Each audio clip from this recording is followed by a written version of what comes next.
CMRL മാസപ്പടി കേസിൽ CBI അന്വേഷണം ആവശ്യപ്പെട്ടുള്ള ഹർജി ഹൈക്കോടതി ഇന്ന് വീണ്ടും പരിഗണിക്കും. മുഖ്യമന്ത്രി പിണറായി വിജയൻ, മകൾ ടി വീണ, എക്സാലോജിക്, CMRL ഉടമകൾ എന്നിവരാണ് എതിർകക്ഷികൾ. മടിയിൽ കനമില്ലാത്ത മുഖ്യമന്ത്രി എന്തിന് അന്വേഷണത്തെ ഭയപ്പെടുന്നുവെന്നാണ് മാത്യു കുഴൽനാടൻ MLA ചോദ്യം.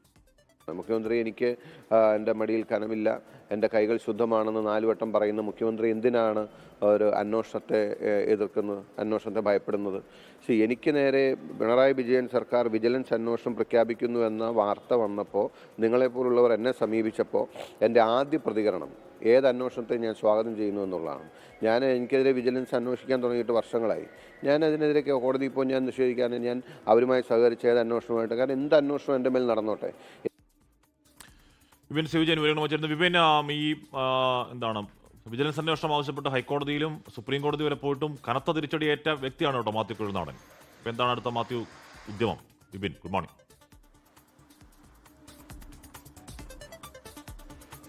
Good morning Ashmi Christina.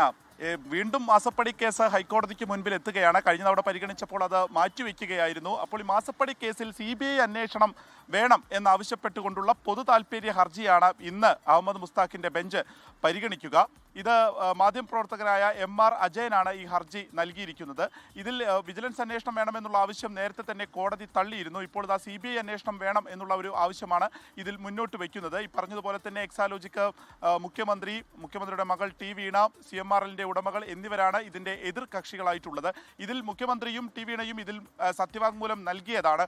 ഇത് പൊതുതാൽപര്യമായിട്ടല്ല, മറിച്ച് രാഷ്ട്രീയമായി ആക്രമിക്കാനുള്ള ഒരു കാര്യമാണ് ഇതിലുള്ളത്. അതുകൊണ്ട് തന്നെ ഇത് CBI അന്വേഷണം ഒരു കാരണവശാലും അനുവദിക്കരുത് എന്നാണ് ഇതിൽ പ്രധാനമായും ഈ സത്യവാങ്മൂലത്തിൽ പറയുന്നത്. ഒപ്പം തന്നെ എക്സാലോജിക്ക് കൃത്യമായിട്ടുള്ള സേവനങ്ങൾ CMRLന് നൽകിയിട്ടുണ്ട്. അത് രേഖാമൂലം തന്നെ, ആ പണം വന്നതെല്ലാം തന്നെ രേഖാമൂലമാണ് എന്നുള്ളത് കൂടിയാണ് ഈ സത്യവാങ്മൂലത്തിൽ പറയുന്നത്. അതുകൊണ്ട് തന്നെ രാഷ്ട്രീയമായി തകർക്കാനുള്ള നീക്കം ഇതിൽ നടക്കുന്നു എന്നുള്ളത് കൂടി മുഖ്യമന്ത്രി പറയുന്നു.